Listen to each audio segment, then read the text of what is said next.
సంవత్సరాల తరబడి ఎన్ని మందులు వాడినా మీ మోకాల నొప్పులు తగ్గట్లేదా? ప్రాణ పెయిన్ క్లినిక్ లో అత్యాధునిక చికిత్స. చొప్పదండి ఎమ్మెల్యే మేడిపల్లి సత్యంను తెలంగాణ సీఎం రేవంత్ రెడ్డి పరామర్శించారు.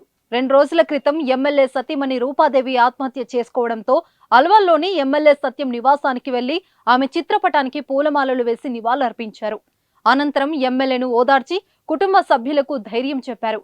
సీఎం రేవంత్ రెడ్డితో పాటు ప్రభుత్వ విప్ వేములవాడ ఎమ్మెల్యే ఆది శ్రీనివాస్ ఇతర నేతలు మేడిపల్లిని పరామర్శించారు. రేవంత్ రాగానే మేడిపల్లి సత్యం బోరున విలపించారు.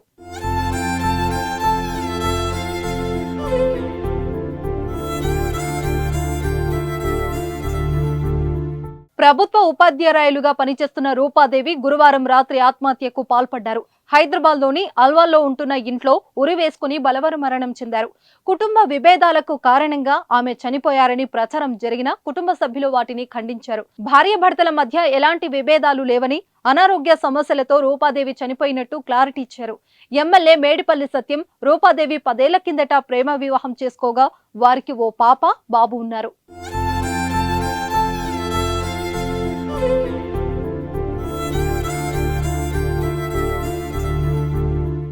సుమన్ టీవీలో మీ పర్సనల్ అండ్ బిజినెస్ ప్రమోషన్స్ కోసం కింది నెంబర్కి కాంటాక్ట్ చేయండి.